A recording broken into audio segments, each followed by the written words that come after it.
केंद्रीय मंत्री स्मृति ईरानी ने कहा कि आज देश की महिलाओं को सुखद जीवन जीने का अधिकार प्राप्त है। नरेंद्र भाई मोदी की नेतृत्व वाली केंद्र सरकार ने करोड़ों महिलाओं को उज्ज्वला योजना का लाभ देकर दुखद जीवन से निजात दिलाई। घगवाल में डीडीसी चुनाव के भाजपा के घगवाल के उम्मीदवार सुरेश कुमार फली व राजपुरा की उम्मीदवार आशा रानी के प्रचार के लिए पहुंची स्मृति ईरानी ने कहा कि नेका व पीडीपी ने प्रदेश के लोगों के जज्बातों से खिलवाड़ किया है, अपने हित के लिए लोगों की अनदेखी की है।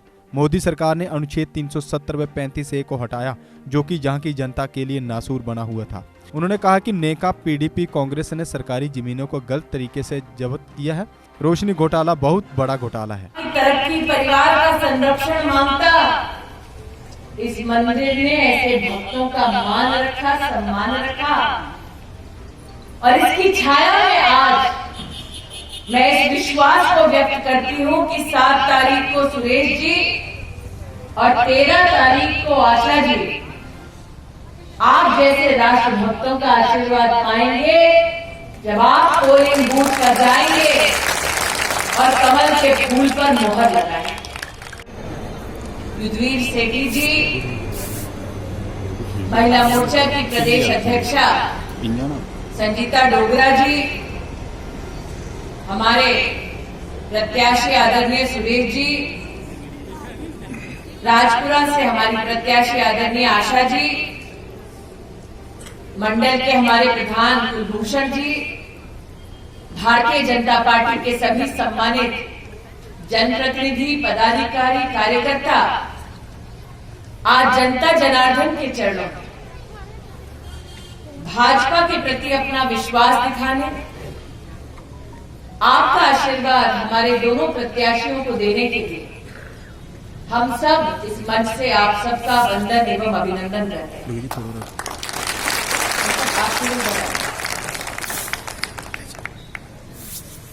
ये सुखद संयोग है कि लोकतंत्र की नींव को मजबूत करने के लिए आज जब आप सबके सम्मुख हम सब प्रस्तुत हुए हैं तो एक प्राचीन मंदिर के प्रांगण में आपका आशीर्वाद हमें प्राप्त हो रहा है। इस प्रकार से मंदिर के प्रांगण में खड़े होकर मैं इस प्राचीन मंदिर को नमन करती हूँ। उसी प्रकार से साल 2014 में जब संसद में पहली बार देश के प्रधानमंत्री नरेंद्र भाई मोदी पहुंचे तो उन्होंने संसद की चौखट पर शीश झुकाया और अपने आप को देश का प्रधान सेवक घोषित किया। स्थानीय निकाय के चुनाव में जनता जनार्दन को मौका मिल रहा है कि वो अपनी अभिलाषा को व्यक्त करते हुए विकास के कार्यों को अपने ही इलाके में और सुदृढ़ करने के लिए अपना वोट देंगे। आज आपके मध्य में जब आशा जी और सुरेश जी के लिए वोट मांगने आए तो मात्र इनकी जीत सुनिश्चित करने नहीं आए, बल्कि आप अपने परिवार का भविष्य सुनिश्चित कर सके, अपने परिवार की खुशहाली को आप स्थापित कर सके। आज आपसे ये निवेदन करने आए। चुनाव के इस माहौल में आज जब आपके इस कार्यक्रम में आ रही थी तो कांग्रेस के कुछ कार्यकर्ता अपना झंडा लिए मेरी गाड़ी के आगे थे। जब नजर मुझ पर पड़ी शायद उनको याद आया कि अमेठी में कांग्रेस का क्या है।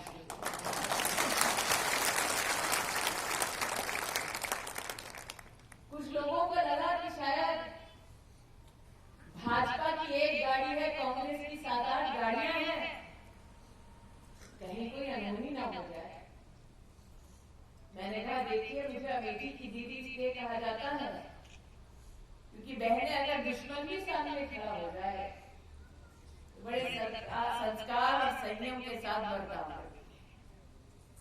और महिलाओं का ध्येय मात्र ये रहता कि उनका परिवार संरक्षित रहे, उनका परिवार खुशहाल हो।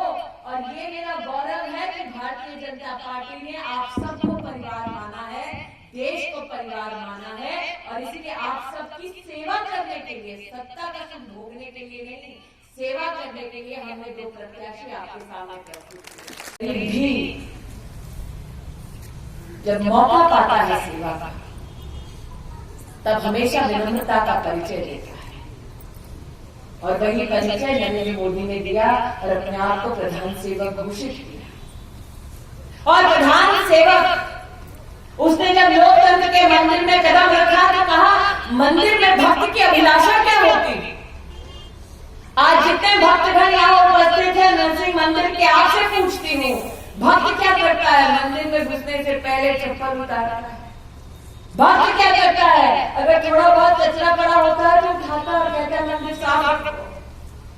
और नरेंद्र मोदी ने लोकतंत्र के मंदिर में कहा, अगर ये जननी जन्मभूमि हमारे लिए पुण्य भूमि है तो इसे गंदा करने का हमें अधिकार है। और स्वच्छ भारत अभियान की शुरुआत तब इसी कांग्रेस पार्टी ने मजाक उड़ाते हुए कहा था, क्या जरूरत है स्वच्छ अभियान की।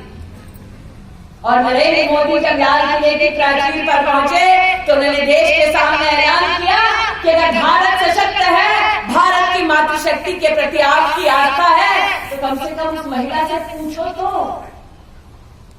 उस औरत का दिन कैसे शुरू होता है, उसका संघर्ष वहीं से शुरू होता है जब सूरज उगता है और उसके घर में शौचालय नहीं होता। कि भारत के इतिहास में तो प्रधानमंत्री रहे हैं, पहली बार प्रधान सेवक अपने आप को प्रस्तुत कर रहा है।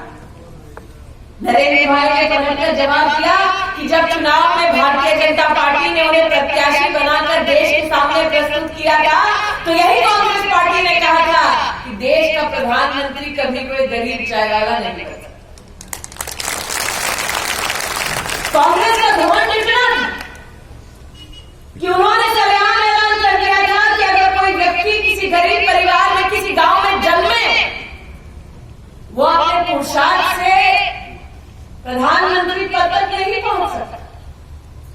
कांग्रेस का घमंड इतना कि कांग्रेस के नेताओं ने कह दिया ये तो चाय वाला है, देखो हमारे राजकुमार को। लेकिन वो जनता जिसने कड़ी धूप में मेहनत की है, वो परिवार जो भले ही गरीबी में जन्मे हो लेकिन जिन्होंने अपने पुरुषार्थ से, लगन से, मेहनत से रोटी कमाई है, किसी के सामने हाथ नहीं फैलाया, उन परिवारों ने हिंदुस्तान में मिलकर ठानी कि अगर देश का प्रधानमंत्री बनेगा तो यही गरीब माँ का बेटा, यही चाय वाला। किसी भी महिला ने कभी किसी नेता से साल 2014 के पहले ये नहीं कहा मेरे लिए टॉयलेट बनवाता, कभी नहीं। औरतें अगर गरीब परिवार में जन्मी तो ये मानकर चली थी कि शौच के लिए बाहर ही जाना पड़ेगा और सूरज के ढलने का, अंधेरे का इंतजार करना पड़ेगा। कितनी बेटियां ऐसी जो बाहर शौच के लिए जाती, बहुएं ऐसी, माएं ऐसी, और आगे से अगर गाड़ी आती तो आंचल से अपने आप को ढांकती ताकि इज्जत न उछले सके। घर आकर अगर बेटे को, पति को बता भी देती तो उनकी जेब में पैसा नहीं होता शौचालय बनाने के लिए, और जहर का घूंट पीकर गरीब परिवार हर दिन जी जाता। नरेंद्र मोदी पिल्ला जानते हैं क्योंकि स्वयं गरीबी में पैदा हुए, और इसीलिए आपने मांगा नहीं, लेकिन उन्होंने लाल किले की प्राचीर से ऐलान किया कि अगर औरतों के प्रति हमारी श्रद्धा है, महिला का सम्मान करना चाहते हैं तो पहले आइए हम मिलकर कम से कम गरीब के घर में शौचालय लगाएं। मोदी जी ने आपने कभी मांगा नहीं, लेकिन उज्ज्वला योजना की शुरुआत की और देश में 8 करोड़ गरीब परिवारों को पहली बार जिंदगी में एक सिलेंडर दिया। 11 करोड़ परिवारों को जिंदगी में पहली बार एक टॉयलेट मिला, 8 करोड़ गरीब औरतों को पहली बार सिलेंडर मिला। अरे जो गुप्कर न्याय और कांग्रेस पार्टी गरीबों को सिलेंडर और टॉयलेट नहीं दे पाए, वो आपको अच्छा भविष्य क्या खाक दे पाए। एक आंदोलन शुरू हुआ देश में। 14 दिन पहले जो सरकारें थी और कांग्रेस पार्टी के थे, उन्होंने सरेआम ऐलान कर दिया, बड़े गौरव के साथ, फख्र के साथ कहा कि देखो दिल्ली से 1 रुपया निकलता है तो गरीब तक पहुंचते गांव में 10 पैसा देगा। मतलब पहली बार एक कांग्रेस के नेता ने सरेआम ये घोषणा कर दी कि 90 पैसा गरीब का कांग्रेस से खा जाता है। और गरीब भी सोच कर बैठे था कि हाँ जी खा जाते हैं, क्या करना। नरेंद्र मोदी जब देश के प्रधानमंत्री बने तो उन्होंने कहा कि बैंक का खाता खोलो गरीब का, ताकि सीधा भारत की तिजोरी से पैसा जाए तो गरीब के खाते में जाए, राष्ट्र आय मिले और हम जुट कर टॉयलेट बनाए कि महिला का सम्मान हो। और भुक्कर बैंक इसलिए मिला तब इकट्ठे नहीं आया। जब गरीब औरतों को टॉयलेट चाहिए था तब इकट्ठे आए, जब उनकी इमारत ढलने वाली थी। यहाँ जितने लोग उपस्थित हैं, कभी सोचा कि कांग्रेस पीडीपी और एनसी इकट्ठे आएंगे क्योंकि गरीब के घर में शौचालय बनाए जाएंगे? संभव ही नहीं। अरे शौचालय तो छोड़िए, यहाँ जितनी बहनें बैठी हैं 1:30 बज रहा है, कितनों ने तो दोपहर का भोजन तैयार कर लिया होगा, कितने तो ऐसे हैं जो कहते हैं सब्जी तैयार हो गई, जाकर सिर्फ रोटी सेकनी बाकी। राजमा अगर बनाकर आए हैं तो कहती होंगी घर जाकर सिर्फ चावल बनाना बाकी है। और महिलाएं गरीब परिवार की मान कर बैठी थी कि रोटी बनानी है तो चूल्हा फूकना है, चूल्हा फूकना है तो लकड़ी बनवानी है। लकड़ी बीनने के लिए लड़की को कहा जाता था स्कूल छोड़, पहले लकड़ी बीनी है। बेटी अगर किसी दिन बीमार पड़ जाए तो मां निकल पड़ती थी। कभी अपने परिवार को ये नहीं कहा कि वो रोटी सेकते हुए चूल्हा जो फूकती है उस धुएं को छाती में भरने के बाद कितनी तकलीफ है। यहाँ कितने बेटे बैठे हैं ऐसे जिन्होंने अपनी माँ की उस खांसी को सुना है लेकिन कुछ नहीं कर पाए क्योंकि सिलेंडर के लिए जेब में पैसा नहीं था। ये वो नहीं समझे जो सोने का चम्मच मुंह में लेकर पैदा हुए, ये वो समझा जिसकी माँ ने चूल्हा फूका है। जो आज भारतीय जनता पार्टी के सामने चुनाव लड़ रहे हैं यही लोग, इन लोगों ने मजाक उड़ाया कि गरीब बैंक का खाता खोल के करेगा क्या। वो बैंक जो कभी गरीब के मुंह पर दरवाजा बंद किया करते थे वो चलकर गरीब के घर तक आए और कहा खोल लो भाई साहब अकाउंट, मोदी का आदेश है। और जनधन अकाउंट पहली बार कितने गरीबों का खुला, और जब खुला अकाउंट तो कोरोना की महामारी में आपने देखा देश की 20 करोड़ बहनों को पहली बार महामारी में भारत सरकार ने 30,000 करोड़ रुपया सीधा उनके बैंक के खाते में डाला। ये भुक्कर बैंक इसलिए कभी किसी गरीब के खाते में सीधा पैसा नहीं डाला। आज जितने बड़े बुजुर्ग यहाँ बैठे हैं, मैं चाहूंगी नौजवान जाकर कभी उनसे पूछें कि घर में अगर किसी को गंभीर बीमारी होती थी तो घर के बुजुर्ग, घर का मुखिया, नेता को तलाशता था। लाओ भैया दिल्ली एम्स में भर्ती करा दो तो जान बच जाए हमारे। कितने परिवार ऐसे हैं जो नेताओं के चक्कर काटते रहते थे कि कम से कम एक अस्पताल में भर्ती करा। कभी सोचा आपने कि वो क्षेत्र जो बार बार नेताओं के चक्कर काटता था कि दिल्ली में जाकर एम्स में भर्ती करा दो, एक दिन उसी क्षेत्र में स्वयं एम्स चलकर आएगा और बनना शुरू होगा। ये संभवतः हुआ जब आपने मोदी को अपना वोट दिया, कमल के छाप पर आपने अपना आशीर्वाद दिया। आज यहाँ उपस्थित जनता जनार्दन से पूछना चाहती थी, कोरोना की महामारी में जब मौत दस्तक दे रही थी तब कोई कांग्रेसी आया मास्क और सैनिटाइजर बांटने? अपना कोई सहारा, वो आपका सहारा कैसे बना? जिस पार्टी के नेता अपने कार्यकर्ता से मिलते नहीं, वो आपको मिलकर के आपका काम कर पाएंगे। और इसीलिए आज मेरा विश्वास है नरसिंहपुर के मंदिर के प्रांगण में से व्यक्त करती हूँ कि यही जनता जनार्दन 7 तारीख को सुरेश जी के लिए, 13 तारीख को आशा जी के लिए पोलिंग बूथ पर जाएंगे और कमल के फूल पर मोहर लगाएंगे। आपको बैठकर निर्णय लेना। केंद्र में नरेंद्र मोदी हैं, लेकिन नरेंद्र मोदी जो व्यवस्था आपके लिए सुनिश्चित करते हैं उसको आप तक पहुंचाएगा कौन?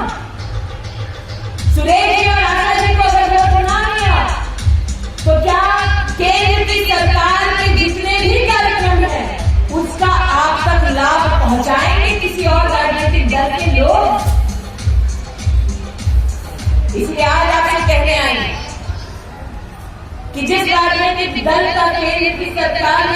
व्यक्तित्व नहीं, जो राजनीतिक दल कभी इकट्ठे नहीं होते जब जनता को जरूरत होती है, वो राजनीतिक दल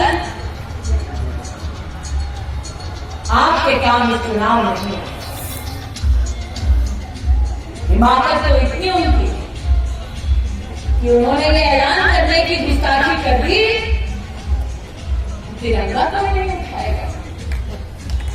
अरे उनसे पूछो जिन्होंने हिंदुस्तान को तब गले लगाया जब भारत का विभाजन हुआ और हिंदुस्तान की धरती को चुना और रेफ्यूजी बनकर यहाँ आए। उनसे पूछो कि तिरंगे की शान क्या है, उनसे पूछो तिरंगे की आन क्या है। मौत दस्तक दे रही थी तो भारतीय जनता पार्टी का कार्यकर्ता और मोदी की सरकार ने हर गरीब के घर में राशन पहुंचाया 7 महीने। उनके हाथ में सत्ता होती तो सोचिए क्या हर्ष होगा। और इसीलिए आज आपसे कहने आई कि डीडीसी का यह चुनाव कोई साधारण चुनाव नहीं है, सेवा का सेतु है जो आपको बांध कर रखना है। जो लोग कांग्रेस के उस जत्थे का म्यूजिक सुन रहे हैं, चिंता मत कीजिए, वो बैंड कमेटी में कब का बंद हो चुका है।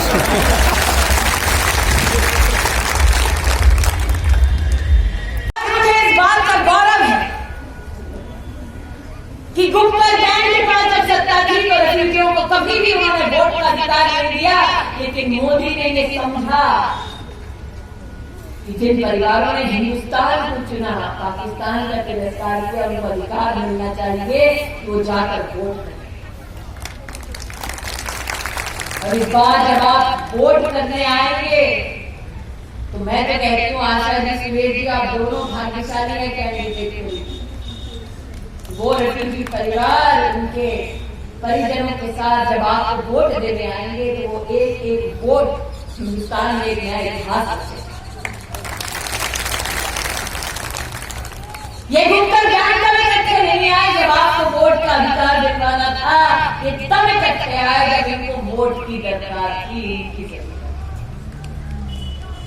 इकट्ठे तब आए जब इन्हें तिरंगे का बहिष्कार करना। और मैं इस बात से बिल्कुल भी आश्चर्यचकित नहीं हूं, क्योंकि तिरंगे का अपमान तो स्वयं उनके मुखिया राहुल गांधी भी देश की संसद में कर चुके हैं।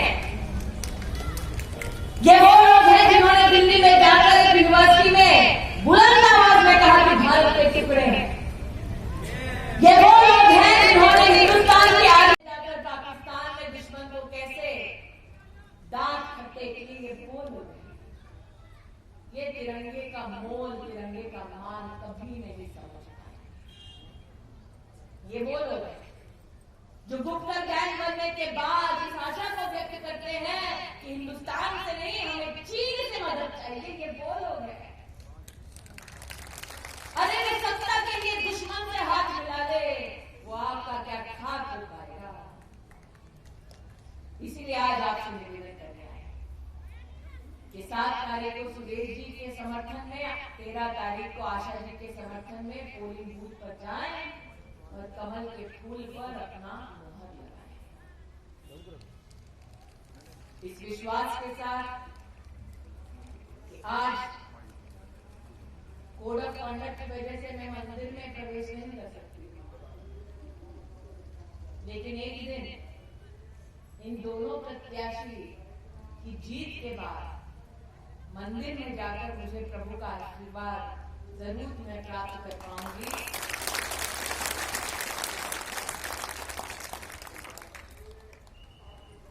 आज भक्तों की ओर से मंदिर में शीश झुकाकर यही प्रार्थना को अर्पित करती हूँ। आप सबसे अपील करती हूँ, इस चुनाव में मात्र सुरेश जी और आशा जी का भविष्य नहीं, आपके परिवार का भविष्य छिपा है। उनको वोट दें जिन्होंने बिन मांगे सिलेंडर दिया गरीब को, बिन मांगे राशन दिया, बिन मांगे शौचालय बनाया ताकि महिला की इज्जत बनी रहे। उनको वोट न दें जो रोशनी के नाम पर 25,000 करोड़ रुपया खा गए। उनको वोट न दें। आज यही निवेदन आपके चरणों में अर्पित करते हुए अपनी वाणी को विराम लेती हूँ। जय हिंद, जय भारत, बोलो भारत माता की। देश के निर्माण और उन्नति में सहयोग, आपके हर कदम में आपका हमसफर। कश्मीर टर्बो TMT सरिया, चाहे भूकंप आए या तूफान, सुरक्षित रहें आप और आपका मकान। अपनाइए आपका अपना कश्मीर टर्बो TMT सरिया, trust and reliability. GK update रहे हमारे साथ। अगर आप ये वीडियो YouTube पर देख रहे हैं तो हमारे YouTube चैनल को सब्सक्राइब करें और बेल आइकन को क्लिक करें। अगर आप ये वीडियो Facebook पर देख रहे हैं तो हमारा Facebook पेज लाइक जरूर करें। For advertisement, please contact 705-109-1811.